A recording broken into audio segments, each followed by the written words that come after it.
பிஸ்மில்லாஹிர் ரஹ்மானிர் ரஹீம். எல்லா புகழும் அல்லாஹுக்கு. அவனது தூதர் நமது தலைவர் முஹம்மது ஸல்லல்லாஹு அலைஹி வஸல்லம் அவர்களின் மீது அல்லாஹுவின் சாந்தியும் சமாதானமும் உண்டாவதாக. அன்பின் நண்பர்களே, சகோதரர்களே, சகோதரிகளே, மாற்றங்கள் தேவை என்ற வலைப்பகுதியினூடாக உங்கள் அனைவரையும் இந்த காணொளி மூலம் சந்திப்பதிலே பெருமகிழ்வடைகின்றேன்.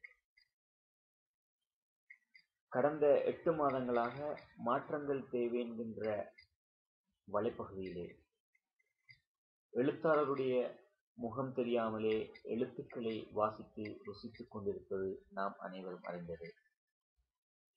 8 மாதங்களுக்கு முன்னால் மாற்றங்கள் தேவை என்கின்ற தொனியிலே என்னுடைய ஆக்கங்களை பிரசுரிக்கின்ற போது அதனை வாசிக்கின்ற வாசகர்களாக எழுதுகின்ற நான் மட்டுமே இருந்தேன். ஆனால் சந்தோஷம் என்னவென்று சொன்னால், 8 மாதங்களுக்கு பின்னால் இன்று 33,000 வாசக வருகையை தாண்டி நம்முடைய மாற்றங்கள் தேவை என்கின்ற வலைப்பகுதி வீறு நடைபெற்றுக் கொண்டிருக்கின்றது. அதற்கு உதவுபவர்களில் ஒருவராக இருந்து கொண்டிருக்கின்ற உங்கள் அனைவருக்கும் எனது நன்றிகள் எப்போதுமே இருந்து கொண்டிருக்கின்றன. உண்மையிலே வலைப்பகுதி அதனை இலவசமாக எங்களுக்கு தந்து கொண்டிருக்கின்ற அந்த கம்பெனிக்கு முதலில் நன்றி சொல்ல வேண்டும். வலைப்பகுதியிலே இலவசமாக கிடைக்கின்ற அந்த வலைப்பகுதியிலே பலரும் பல செய்திகளை தங்களுடைய திறமைக்கும் ஆற்றலுக்கும் ஏற்றாற் போல் எழுதி வருகின்றார்கள். ஆனால் எதையாவது எழுத வேண்டும் என்கின்ற நோக்கத்தை தாண்டி மாற்றங்கள் என்கின்ற தலைப்பை என்னுடைய தொனியாக, எதிர்கால பயணமாக தேர்வு செய்து கொண்டு சமூகத்திலே எந்த வகையான மாற்றம் தேவை என்பதை இனங்கண்டு நேரத்துக்கு நேரம், நாளுக்கு நாள், சந்தர்ப்பத்துக்கு சந்தர்ப்பம் சொல்ல வேண்டும், மாற்றத்தை ஏற்படுத்த வேண்டும் என்கின்ற தொனியும் இலட்சியமும் என்னுடைய எதிர்காலமாக இருந்து கொண்டிருக்கின்றது. அதனாலே தான் பலபோதும் பலரையும் மாற்றங்கள் தேவை என்கின்ற வலைப்பகுதியில் இணைந்து எங்களுடன் சேர்ந்து மாற்றங்கள் ஏற்படுத்துவதற்கு உதவுங்கள், கைகோருங்கள் என்று உங்களை அழைத்து வந்திருக்கின்றேன், அரவணைத்துக் கொண்டிருக்கின்றேன். உண்மையிலே தனி மனிதனாக இருந்து சாதிப்பதை விட ஒரு குழுவாக இருந்து சாதிப்பது என்பது அதனுடைய பெருமதியும் அதனுடைய பயனும் பிரம்மாண்டமானது, வரையறுக்க முடியாது.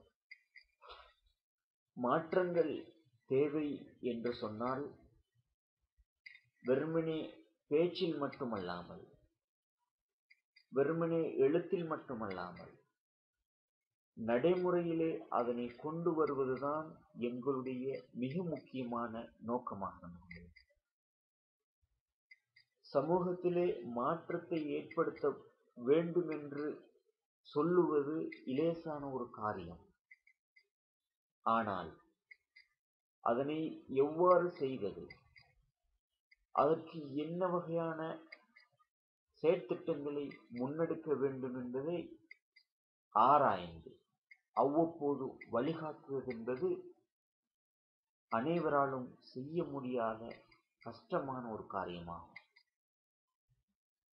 மாற்றங்கள் தேவை என்பது ஒரு சமூகத்தை முன்னேற்றுவதற்கு மிக முக்கியமான காலத்தின் தேவையாக இருந்து கொண்டிருக்கின்ற ஒரு அம்சமாகும். ஒரு சமூகத்தை உயர்த்த வேண்டும் என்று சொன்னால் அந்த சமூகத்தை முதலில் கள ஆய்வு செய்ய வேண்டும்.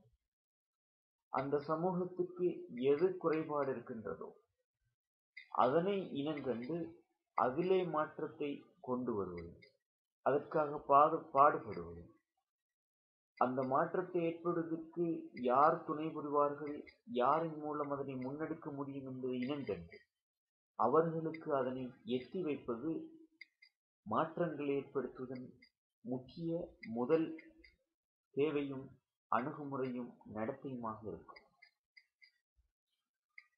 ஒரு சமூகத்தில் கல்வி பின்தங்கி இருக்கின்றது என்பதை நாங்கள் தெரிந்து கொண்டால், ஒரு சமூகம் அறியாமையில் இருக்கின்றது என்பதை நாங்கள் அடையாளம் கண்டு கொண்டால், அவர்களை கல்வி ரீதியான மாறுதலுக்கு நாங்கள் உட்படுத்த வேண்டும். ஒரு பிரதேசம் பொருளாதார ரீதியாக பின்தங்கி அதிக ஏழைகளை கொண்டு இயங்கிக் கொண்டிருக்கின்றது என்று சொன்னால், அந்த பிரதேசத்தை பொருளாதார ரீதியான மாற்றங்களை கொண்டு வருவதன் ஊடாக, பொருளாதார எழுச்சியை ஏற்படுத்துவதன் ஊடாக மட்டும்தான் அந்த சமூகத்தை மாற்ற முடியும் என்பதை முதலில் நாங்கள் தெரிந்து கொள்ள வேண்டும். குறிப்பாக நம்முடைய சமூகத்தை பற்றி சிந்திக்கின்ற போது மிக முக்கியமாக கல்வி, பொருளாதாரம், சுகாதாரம் மாறுதலுக்கு உள்ளாக வேண்டிய முக்கிய 3 அம்சங்களாக இருந்து கொண்டிருக்கின்றன. கல்வி வருகின்ற போது நாகரிகம், கலாச்சாரம், பண்பாடு தானாகவே வர ஆரம்பித்துவிடும். பொருளாதாரம் சரியான முறையிலே முன்னெடுக்கப்படுகின்ற போது வறுமை, ஏழ்மை நீங்கி அவர்கள் பொருளாதார ரீதியாக உயர்வதற்கும், பிறருக்கு உதவுவதற்கும், பிறரை மதிப்பதற்கும் அது வழிகொள்கின்றது என்று சொன்னால் அது தவறாக முடியாது.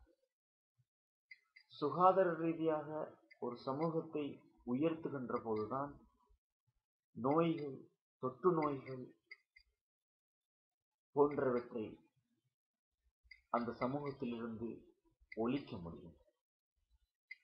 அப்படி என்று சொன்னால் இதனை இனங்கண்டு அதற்கு எங்களால் முடியுமான ஆலோசனைகளை அல்லது உதவிகளை வழங்க முடியும்.